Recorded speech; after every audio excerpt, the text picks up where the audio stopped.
Oh, Amanda. Glad to see you. Let's see. For Adrian, I'm going to try and do a brief geographical summary. Forgive me if I miss you and your location. Let's see. Argentina, Trinidad, Tobago, Nicaragua, Texas, Canada, Chile, Pennsylvania, England, Germany, Hungary, Jamaica, Estonia, Colorado, Mexico, Dominica, help me. Alaska. Czech Republic. Czech Republic, awesome, okay. And Alicia, I think might be Serbia, Alvin, Philippines. So my screen is Poland.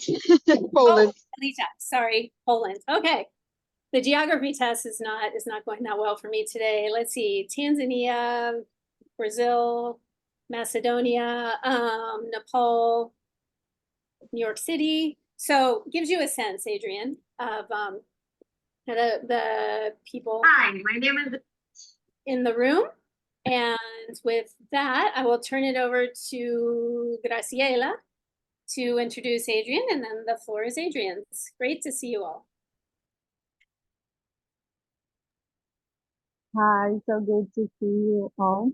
I'm on the cell phone, so I'll try to read. Can you hear me? So it's a pleasure to be here and to be with you. I'm on campus, so okay, I find it here. And I will read about Adrian. So welcome to our meeting.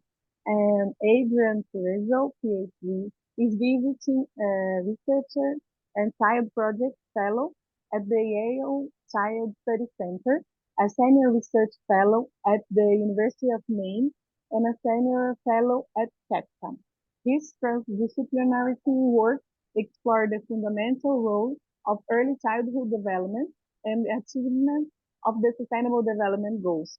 Dr. Cerezo holds a PhD and ESC from Yale University with a focus on social ecology, child development, complex systems, and global policy, as well as more than 30 years of field experience in environmental and community-based policy and practice. So interesting. He currently serves as a senior advisor on early childhood development and climate change to the Asia Pacific Regional Network for Early Childhood, ARNEC, I think, UNICEF Pacific, and the Early Childhood Development Action Network. In November of 2022, he joined the delegation of the Republic of the Marshall Islands at the United Nations Climate Change Conference, COP27. He is also the co-founder of the Early Years on Sustainable Development Researcher Initiative at UMaine, AISDRI, Forester Transdisciplinary Collaboration to expand the knowledge base, policies, programs, and practice at the intersection of the early years and sustainable development. So it's a pleasure to meet you, and I'm so happy to listen, and nice to meet you again, and be welcome with us. Thank you for this opportunity. Graciela, thank you. Adrian? Good morning, good afternoon, good evening. I woke up very excited about doing this presentation this morning and the possibility of collaborating with all of you. But now that I see you all in the Zoom room, I'm very intimidated. So you'll have to forgive me.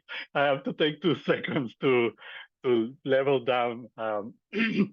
So what we're going to try to do today, and I want to thank Papa, Terni, and Amanda for coordinating this, is I wanted to be a little bit more ambitious than just give you a presentation today. I wanted to get us working because there are important things happening regarding the climate negotiations that I believe you can have a hand in helping in. And so what I'm going to do is do a presentation to give you some context of the work that I am doing and my colleagues are doing. And then I'm going to post, I'm going to do it right now. I'm going to post in the chat a link to a Google Doc that is a document that we have been working on as a draft for a statement of support for a letter to the climate negotiations, specifically for an upcoming event, which will be an expert dialogue on children and climate change that will happen in Bonn in June of this year. So it's coming up very soon. And so we're going to break out into small rooms. Papa and Tierney are going to coordinate that when I'm done with the presentation. Work on possible edits to this document and suggestions you might have, and potential references that we might add to that so that we can make it more global in nature and representative of more points of view. And then we'll keep working on the document, but then we'll come back and have a general discussion, and we'll take questions, etc. So I hope that works for you. I really like meetings that have that learning action, because there is a lot of work to do. I think the psychology professionals have not been brought into the discussion as much as they should be, and I want this to be an opportunity to do that. Okay, so with that, I am going to try to begin my presentation.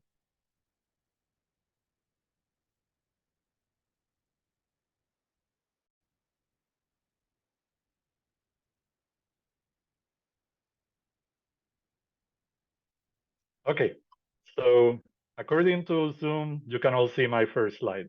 And this is the title of the presentation today. This is what you were sent. Hold on, someone's sending another message. But what we're going to try to do is, again, provide some context on why is it important for my particular area of the psychological sciences and the psychological practice to be part of the discussion in the climate negotiations. This doesn't discount other work in psychology regarding climate change. It's just that this is the very specific thing I do. And so I really appreciate the opportunity to tell you about it and to possibly recruit you in supporting this work. So first, I want to provide you with some general context. And this was the fun thing that I did, because I was thinking my very first degree is in psychology. That was very long ago. And for some reason, I stopped thinking of myself as a psychological professional, but my PhD is in developmental science as well as environmental policy. So I'm in fact a psychological scientist. Anyway, I was thinking, why is it important why are young children important in the context of climate change? Why are young children important in the psychological sciences? And so I in my mind, I imagine this Zoom call with the beginners of the field of psychology. That includes, of course, all of the known faces. And it became very obvious very quickly that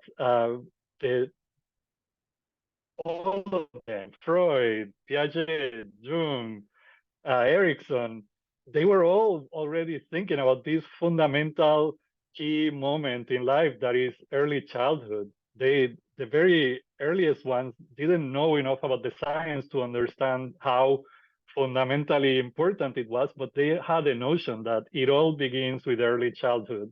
And the adult that we're going to become, it is seated in this moment in life. So if you are a psychological professional, you are already implicated in the field of early childhood development, whether you work in clinical practice or you work in research or you work with adults or with geriatrics or teens. You're always pointing towards the moment of early childhood, because that is the moment that plants the seeds for what we're going to become. So then I had a smaller Zoom call with a few key professionals in the area, and it becomes even more clear. Winnicott, W.D. Winnicott, who is a British, who was a British, an important British psychologist, said a really important thing in my mind, and that I, again, strangely discovered as I was getting ready for this presentation, even though I have been doing this for so long. He said famously that there is no such thing as a child or an infant, which sounded like a very shocking statement to a lot of people from somebody who works in child psychology. But what he was saying was that there is no such thing as an infant by itself or by himself or herself. That infant is always tied to the care community that is taking care of that infant. So when he explained that quote, he said, what I meant to say is there is no infant without maternal care. Now, later on in the history of the world, we know what he meant by maternal care was the care community, the nurturing care community that that child is developing in. So children are already tied to that community. But then these two other psychologists chimed in, one in the 70s and one in the 90s, Yuri Bronfenbrenner with his idea of an ecology of early childhood development, and Alan Fogel with a more complex view of that. And they proposed that there is no such thing as a child without a complex, dynamic system. So in reality, the child, especially the youngest children, are an expression of this much larger dynamic complex system that includes that community of care, the dyadic relationship with the mother, the parents, the extended family, but also the sociocultural system, all of the economic systems, all of the cultural systems that surround that family and that child. And just as importantly, the ecological system, water, access to sun, nature, all of the things that we call nature, that in my field of environmental policy and social ecology, we call non-human nature, because we believe humans are as much part of nature as any other organism. So this is important in my mind and an important context, because I come into this question of how are young children important in psychology, it's answered, and how are children connected to these larger questions of ecological systems and climate change. It is important to think that there is no such thing as a child disconnected from any of that. They are inherently connected to all of that. And the psychological sciences that created the understanding of this are inherently connected to these questions of how are humans connected to nature, even though we have handed over the answers to those questions in terms of policy to policymakers and sociologists and economists. I think we need more psychological scientists and psychological researchers responding to those questions, because we are the ones who created the knowledge base for understanding these connections. So then I want to talk about the risk and the opportunity. And the first question is, moving it to the larger context of climate change, how is all of this connected to climate change? And in summary, I would like to say that, and of course, this is a much larger conversation, but just in summary, the events that are climate driven right now, the emergency events and the disruptions that are related to climate change in terms of pollution, in terms of exacerbating vector-borne diseases, in terms of creating displacement that and stress in families that generates toxic stress, agricultural problems that exacerbate malnutrition, as we're seeing in Africa, in Southeast Asia, and in the Pacific, can create the conditions for stunting, which I am sure you're all relatively more or less familiar with. But just so that you understand, this thing of stunting that we thought was a thing of the past in industrialized nations, it is prevalent and rampant in the Pacific region, where in several countries, more than 40% of children are experiencing some a high enough level of malnutrition that they are experiencing stunting. This is not a good thing. So if we transport it to the topic of climate change and the topic of sustainable development, we realize very quickly that all of these things, all of these emergencies, all of these risks that are being imposed on young children and their nurturing care system are putting pressures on attaining sustainable goals related to health, to education, to moving away from poverty, to gender equity, to communities that are sustainable. And in doing that, that pressure on young children that is affecting the communities is driving down the possibility of achieving the sustainable development goals. So that is the risk. And that is what we are more intuitively connected to. When we think about children and climate change, we very intuitively think about the risk.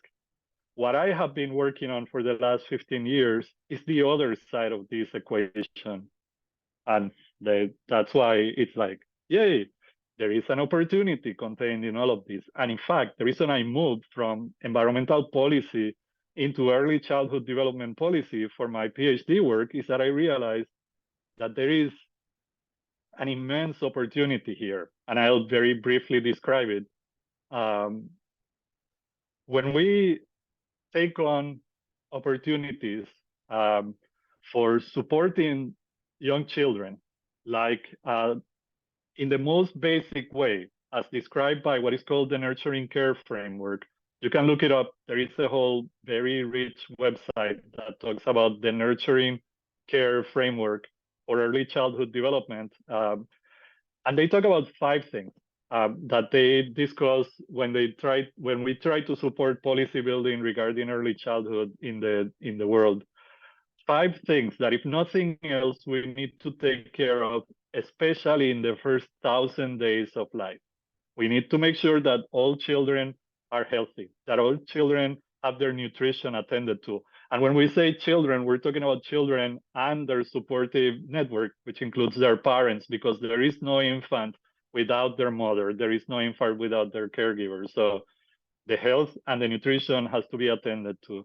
We have to make sure that young children, the youngest children, are provided appropriate care, parental care, or caregiving care, that all young children are safe and secure, and that all young children receive opportunities for early learning and early stimulation. This is the science that we did in the psychological fields, showing these connections between all of these, and in the developmental sciences with all of these, and not just the success of these children immediately, but the opportunity for these interventions to impact the success of the individual, the family, the community, and the nation in all of these sustainable development goals. And in doing so, we also boost the attainment of the general agenda of sustainable development. So this is the opportunity. And this is the thing that we often don't talk about, because there is such a extensive lack of understanding of the importance of early childhood development in creating the pathways to sustainable development. So the way we have summarized this is that policies and programs focused on early childhood development provide a cost-effective, comprehensive, immediate, and enduring path to achieving human potential, climate resilience, adaptive capacity, and sustainable development. There is this amazing virtuous cycle that is generated when we activate the power of supporting early childhood, young children, that fits into the attainment of the sustainable development goals, and then it fits back. So it becomes this virtuous cycle, because by creating the conditions for young children to do better, we create the conditions for the sustainable development agenda to do better, as they are fundamental cross-cutting pathways to achieving sustainable development. And that all feeds back into communities that are better able to take care of their young children. Okay, so what we are trying to do in the climate negotiations is really highlight the fact that early childhood development is not just an area of concern for the climate negotiators. It's not just one more thing to worry about, along with all of the other things that they have to worry about. We want to make sure that the climate negotiators understand that early childhood development is fundamental in the structure of the future we want to achieve. And so I made this little drawing to illustrate the point. Bear with me. I think a lot in drawing, so hopefully this helps you understand and helps you understand the climate negotiations a little bit better. So currently, we are, all of us are on an island of our aspirations, and we're trying to achieve getting to the island of sustainable development. The climate negotiations are trying to do that by providing these benchmarks, one that has to do with human well-being and attend to human well-being, one that has to do with dealing with the emergencies that are all coming upon us, particularly in developing and vulnerable countries. So this is called the loss and damage process, the loss and damage negotiations. What do we do when inevitably we're going to be harmed by climate change?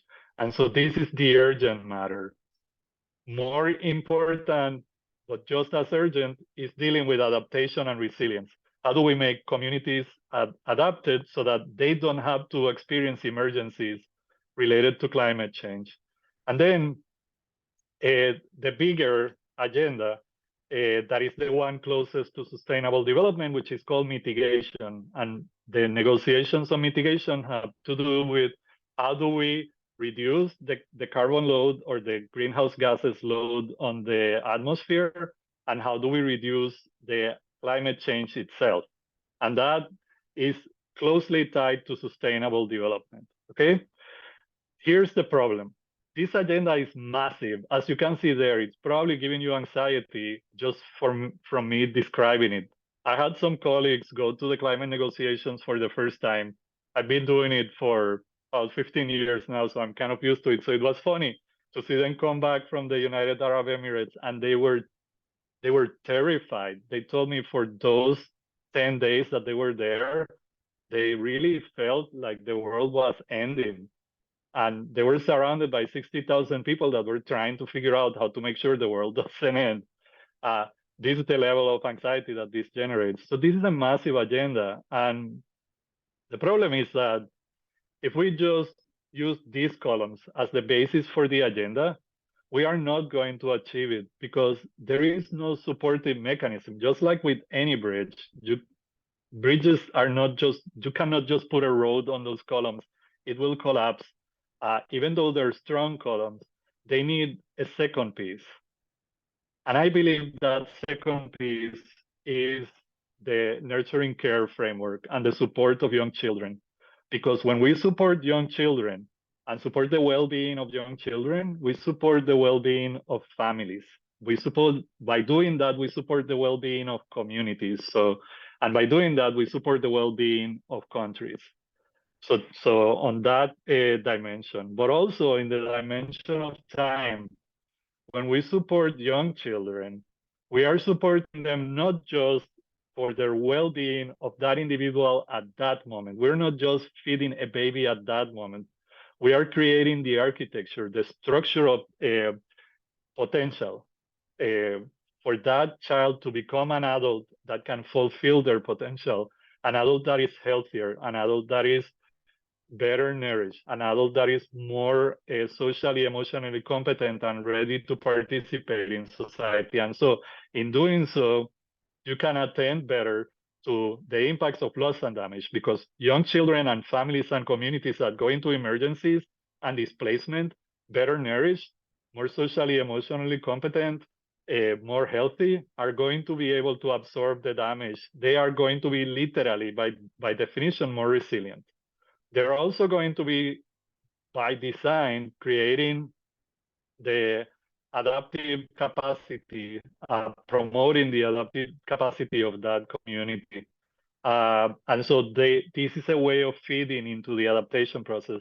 And in doing all of that, because all of those things need to be done using the framework of the Sustainable Development Goals, we are also creating the conditions for communities to be more sustainable and have a lower carbon footprint. So we are also supporting the mitigation process. So this undergirding that is provided by all of the climate negotiations is now supported from above by the structure that is provided by early childhood development. No other form of intervention, no other fiscal policy, no other form of global investment can do that. There are many other things that you can do, but this is the one thing that you can do that has this triple bottom line, this triple return on investment, where you can, by investing the same amount of money on the same programs, when they are done smartly enough, you can have cost-effective, comprehensive, immediate, and enduring paths to achieving human well-being, community resilience, and boosting sustainable development. This is not just my idea. This was said in 2015 and then promptly ignored. The General Secretary of the United Nations, at the moment when the Sustainable Development Goals were adopted, made this quote that early childhood development can help drive the transformation we hope to achieve in the next 15 years. So this is my call to action. We need to elevate ECD in the climate change policy arena. We need to elevate it in the sustainable development arena, but that's something we'll discuss later on. Right now, there is an urgent opportunity to elevate early childhood development in the climate arena, because there is this UN requested, the parties of the conference in the United Arab Emirates requested this expert dialogue in June about young children and climate change. About children and climate change. The focus of it right now is on human rights and education of children as related to climate change. The countries that I negotiate for and I have been working with are trying to make sure that we underscore the distinction between children in general and the youngest children. And that moment in childhood, because then it can become a discussion not only about values that request statements of support of the importance of children and the importance of including children, but it becomes a pathway to getting financing. Because in order to unlock this transformative role of the early years, we need adequate financing. Anybody who has been involved in the early childhood development space knows that the biggest stumbling block is not knowledge. We have over 50 years of solid knowledge about the importance of supporting the youngest children in the first 1,000 days. We have over 50 years of knowledge in terms of the application, in terms of policy and programs of this support of young children. But when budgets are made and when global financing is decided, we always lean towards infrastructure. We always lean towards the people who can advocate for themselves. And we lean and we forget the people who cannot, because famously babies don't talk and don't walk, so they have a hard time going to negotiations. We have a hard time supporting them. So adequate financing. Because adequate financing, and this is proven by research, provides the opportunity for programs to be more equitably distributed, be of higher quality, and delivered in a timely manner. Because when that happens, you have programs that are more effective at achieving these goals of supporting young children and their families. As we're moving into the climate era and the issue of climate change and sustainable development, it is also important that these interventions that are intended to unlock the transformational role of the early years have to be entangled, more closely aligned with sustainable development policy and environmental policy and climate policy. And this is a discussion that we are not having that we desperately need to have. including ourselves in conversations with climate scientists, including ourselves in conversations with sustainable development scientists, so that we are heard and we become a more important part of that discussion. So for early childhood to deliver on its promise, programs must be well-financed, high quality, equitable, and delivered in the right time. And now be ever more aligned with the principles of environmental, climate, sustainable development policy. Here's a short example, and I will end with this. In the Pacific region, where I have been working for the last 5 years now, there has been great interest and a great movement because there is this convergence of these two problems. The issue of early childhood development an urgent matter. These developing vulnerable countries are really trying to put attention on caring for their youngest children, understanding that they support their communities and build better communities.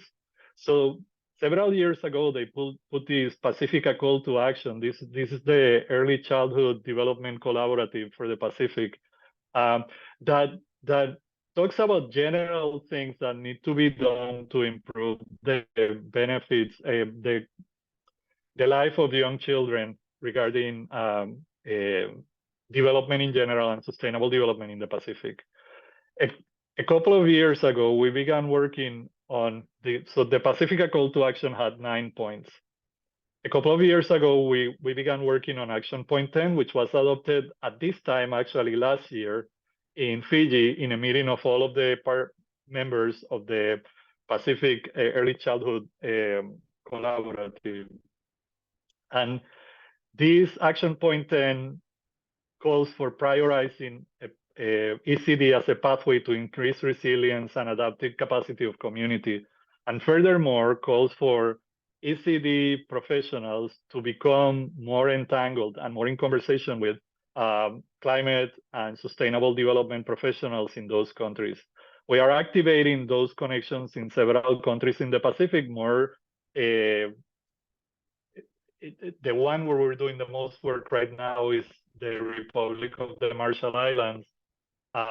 And there have been several meetings, and we have seen how important this is, because again, it is an opportunity for accessing money that has not been available in other ways to make countries more successful in taking care of both their climate needs and their needs for their young children. So all of these efforts came out of that and other collaboratives that are working on early childhood development, including things that have to do with global financing and bilateral financing for young children. So I will stop there, and I ran about 5 minutes too long. I am very sorry for that. And I will let you decide now, Papa, how you want to, or how much time we want to have for the small groups, and then when do we come back? Okay. And I don't know if you want to do questions now, or we can do questions after the small groups, however you want to do it. We're going to have plenty of time for a full group discussion, I hope. Okay. Yeah, we should be fine. I've got the room set up, and let's see. I think probably about 10 minutes in the breakout groups, and then you'll come back to the main room for Q&A and group discussion. All right, here we go. Y los hispanoparlantes estarán juntos. Just so you know, Spanish speakers, that we have you together.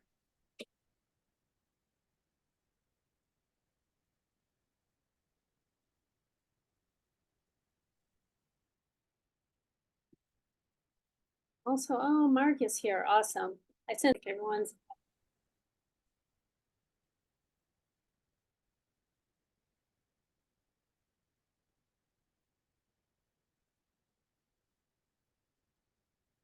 Welcome back. Welcome back.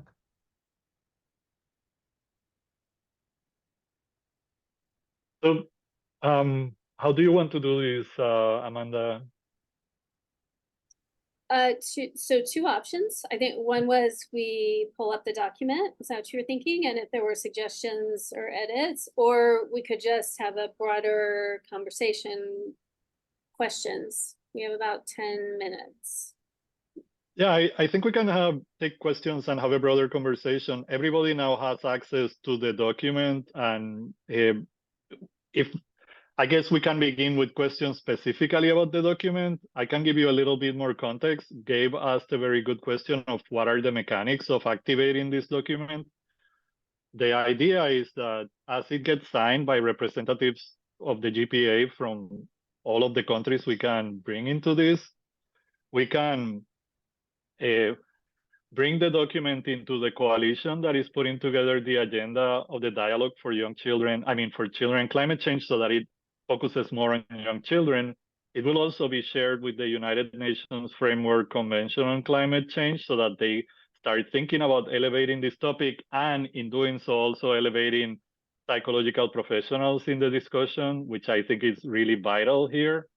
And then we were talking about possibly using it as a building block for national workshops, so that psychological professionals can present to climate negotiators on different topics, including this one, for the benefit of their delegations going into COP29 and COP30. So with that in mind, do you have, other than what you have noted on the document, do you have any comments or questions?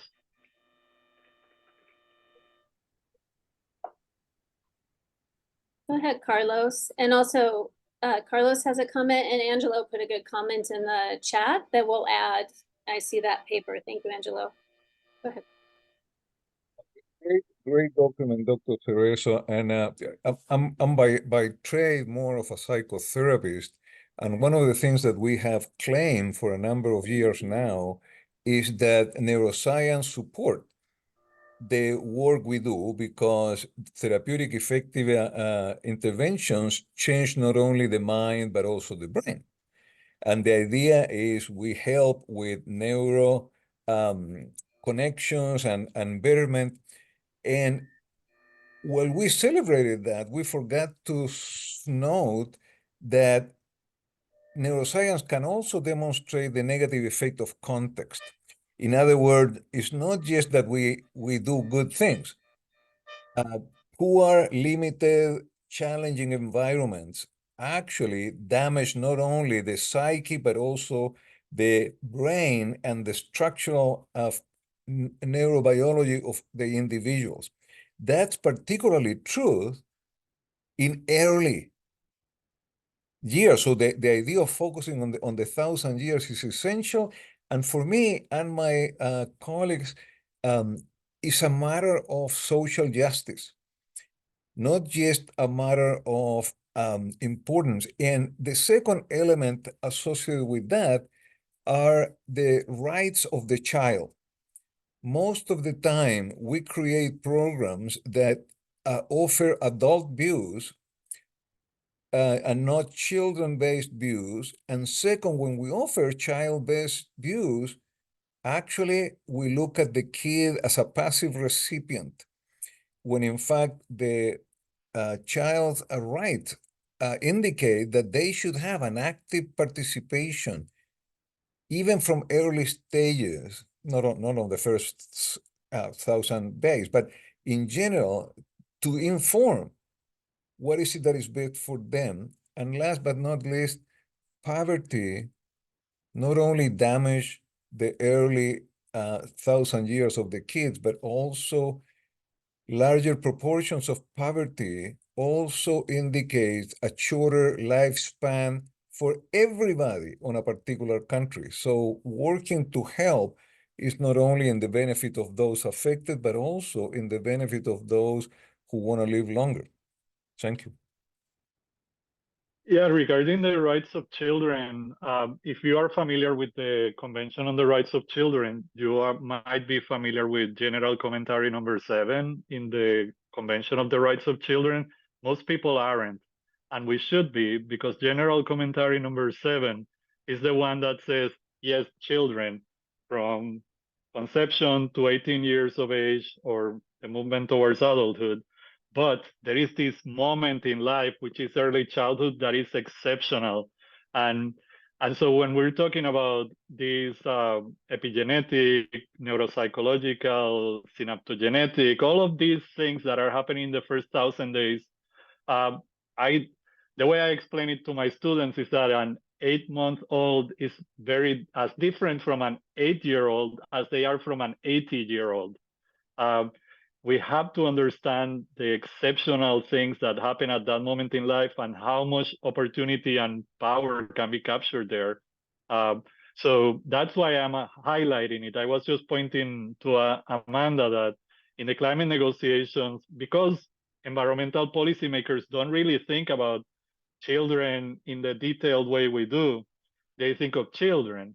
And when they think of children as this big, and they don't understand the importance of early childhood, they see children as a problem. They see children as one more area of concern in climate change. We want to bring them to early childhood because early childhood is this area of investment, of fiscal policy that is uniquely suited not only to be a problem and a risk, because the youngest children are most at risk of climate change, especially in vulnerable communities, but of opportunity. This moment in life provides the rocket fuel that you need to get to sustainable development in society. This is the one moment in life. And so making that visible is really important for us because it creates the opportunity for investment that is focused on young children, not on children as a problem, but on young children as this immense opportunity.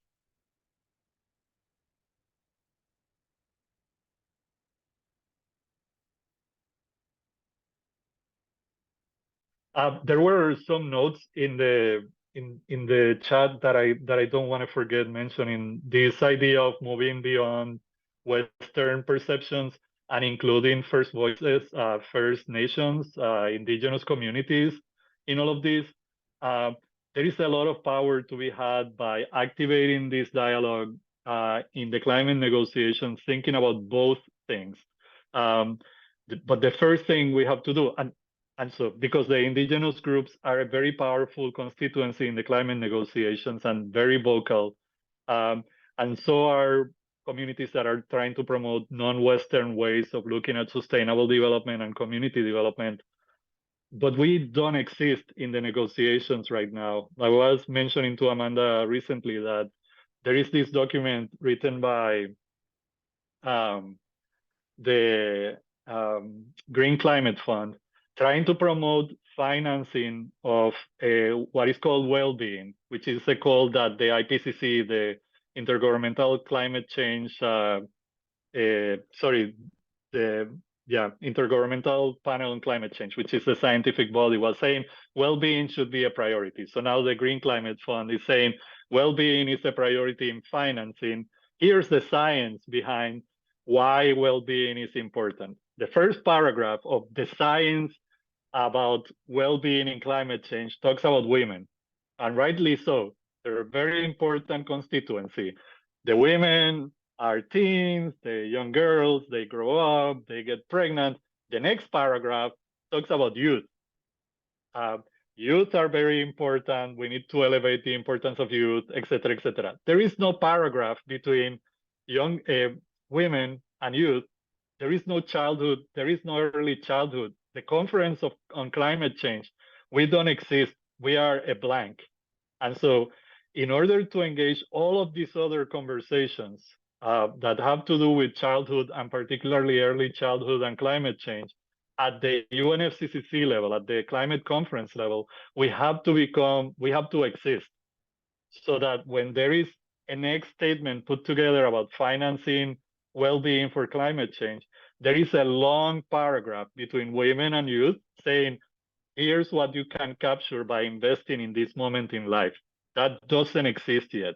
And then we can also have conversations about, here's how indigenous communities in different parts of the world look at early childhood in diverse ways and supporting young children in diverse ways. Here here are non-Western ways of supporting early childhood that, if they were financed and supported, would lead to more sustainable development. So this is part of the idea of this statement. And yes, absolutely, I'm just reading through the chat. Any program that focuses on children needs to focus on the family components. And that's why I wanted to bring up that Winnicott quote. There is no infant. Like, it's not, there is no infant without the family. There is no infant. I tell my students that babies are a participant in a network they are not the center to.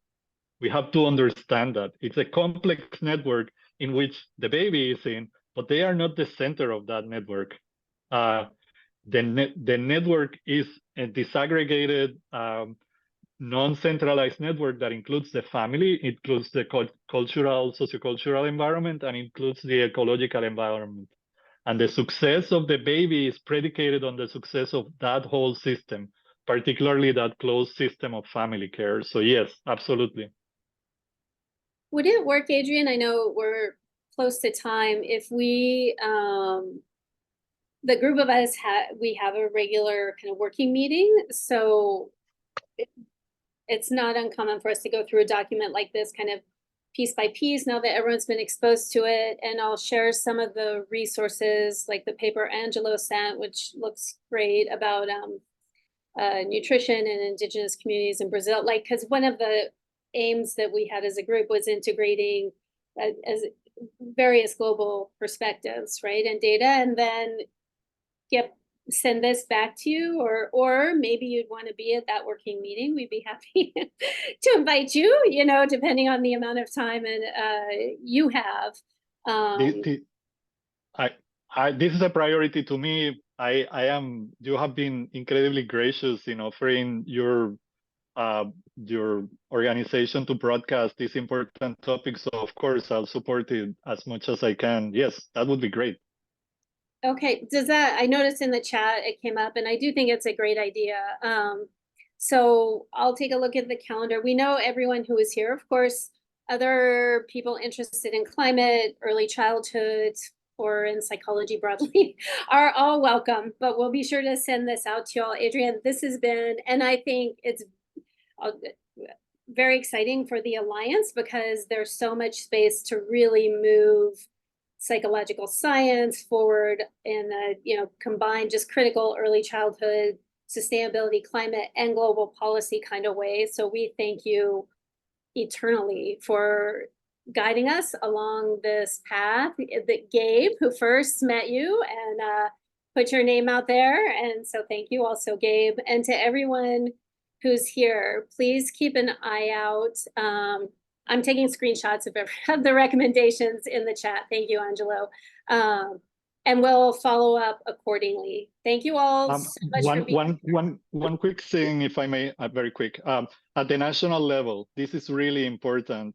If at the national level I can support your work in any way, or you want me to do a presentation at the national level in your country, please contact me. I'll be more than happy to do it, okay? Did you hear that? Argentina, Colombia, Spain, Macedonia, Ecuador, Brazil, I'm looking at you, Canada, Chile, England, Nicaragua, Nepal, Tanzania. Yeah, he's Adrian, truly an extraordinary resource. So thank you. We'll see you soon. Thank you. So we have a long friendship. Merci. Thank you. Thanks, everyone. Bye. Thank you. Bye. Thank you so much. Gracias, gracias. Hasta luego. Bye. Hasta luego, mucho gusto. Ciao. Ciao, obrigada. Thank you. Graciela, obrigada. Thank you so much. Nice meeting Thank you, you for Graciela. nice to meet you. Jamaica, Thank you for the Nigeria, opportunity. Philippines. You've got the world here. Bye, everyone. Bye. Thank you again, Amanda and Tierney and Thank Papa. you. This really, Usha, hello, beautiful.